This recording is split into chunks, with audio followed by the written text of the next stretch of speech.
अस्सलाम वालेकुम दोस्तों, मैं हूं शाहिद हुसैन। उम्मीद करता हूं सब खैरियत से होंगे। मेरा यूट्यूब चैनल देख रहे हैं और इस वीडियो में जस्टिस तारिक महमूद जहांगीरी साहब की डिग्री से मुतालिक सिंध हाई कोर्ट ने हुक्म इम्तना में तौसी की है। और हुक्म इम्तना में तौसी सिंध हाई कोर्ट के आईनी बेंच ने, जी हाँ, आईनी बेंच से मुतालिक तनाज़ा काफी अरसे तक जो है वो सिंध हाई कोर्ट और इसके अलावा इस्लामाबाद में काफी देखने में आ रहा है। और ये ना सिर्फ इसके ऊपर गुफ्तगू होती है बल्कि फैसलों के ऊपर भी काफी सवालात उठाए जाते हैं। लेकिन आईनी बेंच ने हुक्म इम्तना में तौसी की है। हुक्म इम्तना सिंध हाई कोर्ट के रेगुलर बेंच ने दिया था। कोर्ट रूम में क्या हुआ, कराची यूनिवर्सिटी ने क्या जवाब जमा कराया, उसकी तफसीलात आपके सामने रखेंगे। इसके अलावा कराची बार एसोसिएशन के सालाना इंतखाबात, उस हवाले से हमने लगातार आपको रिपोर्ट किया, क्योंकि कराची बार के सालाना जो इंतखाबात है उसमें आमिर नवाज वरैच एडवोकेट साहब, गुलाम रहमान कुरैई और उनकी जो कबीना, जो कि पिछली जो 2025 की जो बार थी उसके न सिर्फ सदर बल्कि जनरल सेक्रेटरी और दीगर ओहदेदारान में शामिल थे, वही लोग दोबारा से 2026 की जो बॉडीज आएगी या जो कबीना आएगी कराची बार एसोसिएशन की, उसके लिए इंतखाबात लड़ रहे थे।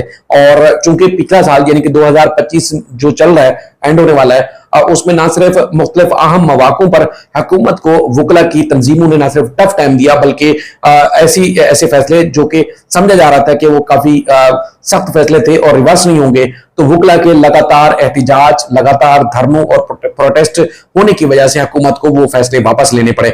अब वही बार के जो लोग हैं दोबारा से इंतखाबात लड़ रहे हैं और बड़ी सपोर्ट भी देखने में आ रही है। और फिर हुकूमत की तरफ से या मुख्तलिफ जो इदारों की तरफ से जो उनके मदे मुकाबिल उम्मीदवार थे वो भी मैदान में।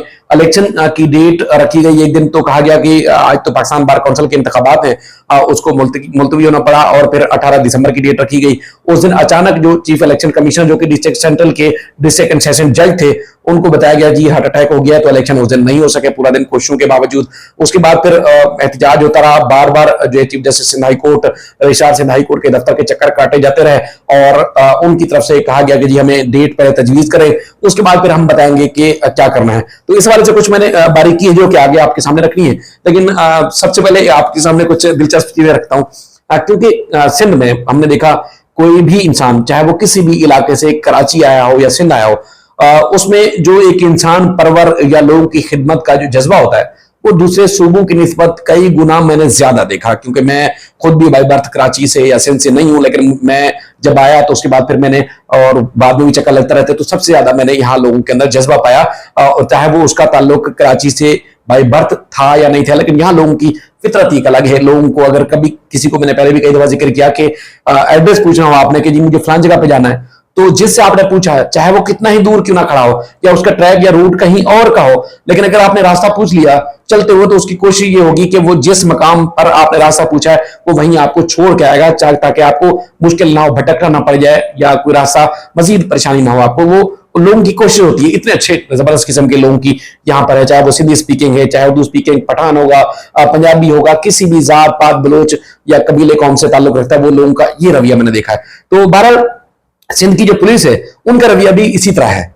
और कभी ट्रैफिक जाम होता है, ओवरहेड या दीगर जो ब्रिजेस हैं वो नहीं बनाए हुए, तो लोगों को रोड से डबल रोड क्रॉस करना पड़ता है। तो फिर या तो लोग जो सीनियर हो, जो रोड क्रॉस करने का तरीका या किस तरह गैप बनता है तो उसको क्रॉस करना हो, या फिर जहां जहां सिग्नल्स के ऊपर या मुख्तलिफ जगहों पर ट्रैफिक पुलिस के एहलकार, सिंध पुलिस के तैनात होते हैं, तो वो कोशिश करते हैं, चाहे स्कूल जाने वाले बच्चे हों, बुजुर्ग हों, नौजवान हों, खवातीन हों, खासतौर पर जब उनको रोड क्रॉस करना हो, तो वो लोग उनको एक बाइज्जत तरीके से, ट्रैफिक में कोई हादसा रूनमा ना हो जाए, तो इस तरह सलीके से उनको रोड क्रॉस करवाते हैं। तो बड़ा अच्छा लगता है यहाँ लोगों का रिवाज, मिजाज और उनका एक तरीकाकार है।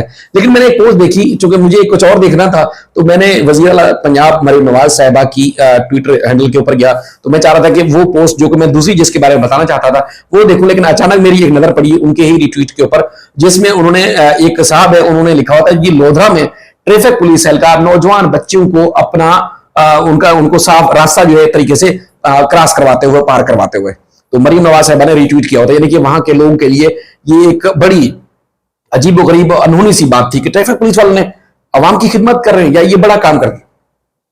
तो मुझे बड़ा वो हुआ कि वजीर आला तक ने भी उसको रिपोस्ट किया था। अच्छा, और भी बहुत सारी गैर जरूरी पोस्टें जो थी उन्होंने रिपोस्ट की हुई थी। बड़ी हैरत हुई कि वजीर आला के पास इतना बड़ा टाइम होता है। तो मैंने उनको वहां पर भी यही कहा कि यार यहाँ सिंध में तो चाहे पुलिस है, किसी भी इदारे से कोई ताल्लुक रखता है, उससे उसका तरीकाकार यही है कि वो रोड क्रॉस किसी को करवाना हो, बुजुर्ग हो, बहनें बेटियां, स्कूल कॉलेज जाने वाले बच्चे हों, अगर किसी को रोड क्रॉस करना है तो इसी तरह सलीके से लोग करवा रहे होते हैं। खासतौर पर सिंध पुलिस के एहलकार हों, इवन के रेंजर्स के एहलकार यहाँ पर तैनात होते हैं वो हों, या ट्रैफिक के पुलिस एहलकार हों, तो वो इसी तरह ही करते हैं। तो यहाँ तो हमारे लिए रोज की बात है और बड़ा अच्छा भी लगता है हमारी बहन बेटियों को कि जब उनको क्रॉस करना हो तो मदद के लिए वो उनको बुलाती है। असल में मैंने जो सीएम की पोस्ट थी, सीएम पंजाब की मरियम नवाज साहिबा की, उसमें एक लिखा हुआ था, एक शख्स ने पीएचए लाहौर में बहुत उम्दा काम किया और ऐसे ही बोर्ड्स दीगर शहरों में लगनी चाहिए। उसमें उन्होंने रिपोस्ट किया मरियम नवाज साहिबा ने और कहा माई आइडिया। बड़ा हैरान हुआ कि यार इतना बड़ा आइडिया कैसे हो सकता है। उसमें मतलब जो रोड साइड या ग्रीन बेल्ट के ऊपर जो वो मुख्तलिफ आर्टिफिशियल जो है वो लगे हुए थे पौधे, उसके ऊपर बोर्ड लिखे होते थे और ये मैं दिखा सकता हूं आपको। उसमें जो पंजाबी में लिखा हुआ था, मेहनत कर सड़िया ना कर, और पीएचए लाहौर, उसमें मरियम साहबा की तस्वीर है सीएम की। अगला एक बोर्ड था, उसमें लिखा था कि बैठे रहोगे तो कुछ नहीं लभना, यानी कि अगर वहां बैठे रहेंगे तो कुछ लभेगा नहीं, कुछ मिलेगा नहीं, लिहाजा मेहनत करो, आगे निकलो। तो उसमें मरियम नवाज साहिबा की तस्वीर थी।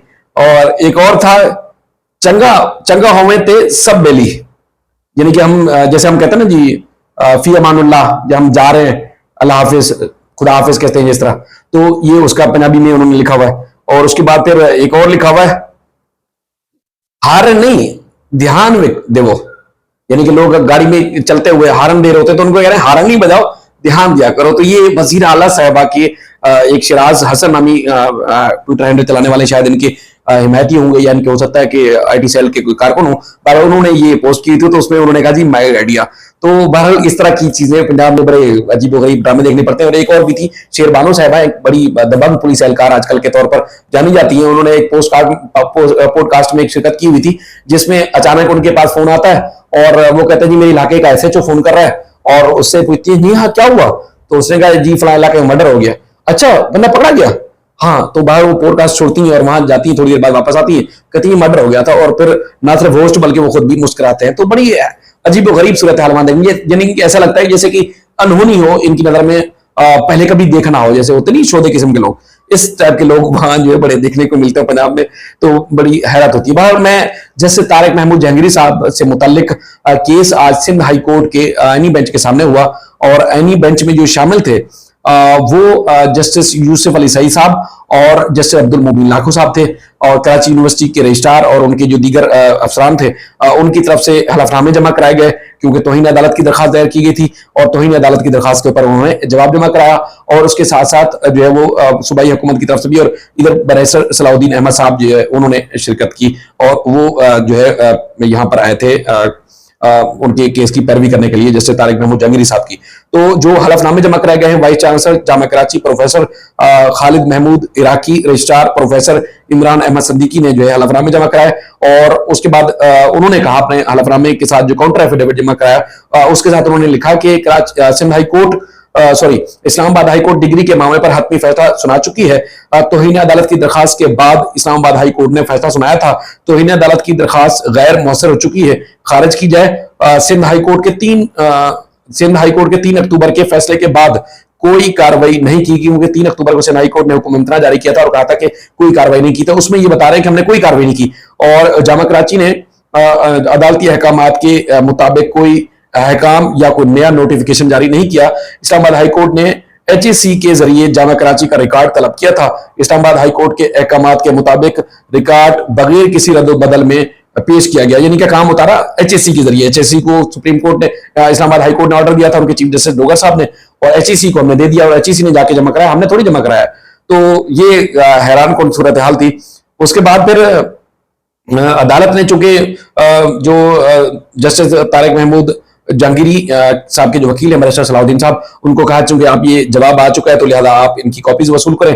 और उन्होंने लिखा, जस्टिस बैरिस्टर सलाउद्दीन अहमद साहब ने कहा जज साहब को कि केस जरा जल्दी सुना जाए, या मुलतवी कर रहे हैं तो फिर आगे देखें, क्योंकि उनको फारिग कर दिया है और इस्लामाबाद हाई कोर्ट ने जस्टिस तारिक महमूद जहांगीरी साहब को, लिहाजा कि जल्दी सुना जाए।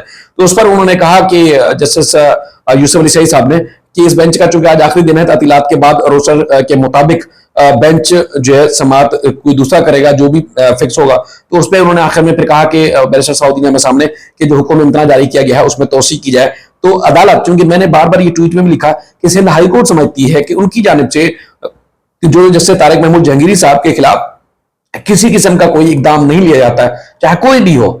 तो वो जो हुक्म इम्तना था वो अभी तक बरकरार है, अभी तक मौजूद है। तो इसलिए अदालत ने हुक्म इम्तना में तोसी कर दी।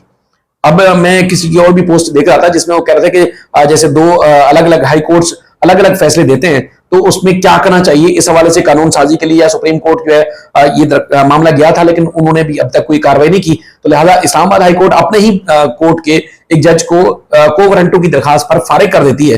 दूसरी तरफ से हाई कोर्ट ने जो हुक्म इम्तना था उसको बरकरार रखा, और यानी कि वो समझते हैं कि अभी तक जस्टिस तारिक महमूद जंगीरी साहब की जो डिग्री जो उन्होंने मंसूख करने का जो फैसला था उसको यानी कि दुरुस्त तस्लीम किया था कराची यूनिवर्सिटी के फैसले को, सिंध हाई कोर्ट उसको तस्लीम नहीं करती, बल्कि उनके मुताबिक डिग्री उनकी आज भी बरकरार है। और वो LLB के न सिर्फ वकालत रखते हैं, डिग्री रखते हैं, बल्कि वो जज भी हैं इस्लामाबाद हाई कोर्ट के। तो ये एक अहम तरीन चीज थी। बाकी मैं आगे जिस तरह कराची बार एसोसिएशन के इलेक्शन की बात कर रहा था, तो इलेक्शन जो है वो इसी जो है वो होने थे 18 तारीख तो अचानक जो है वो इलेक्शन जो है मुलतवी कर दिए गए।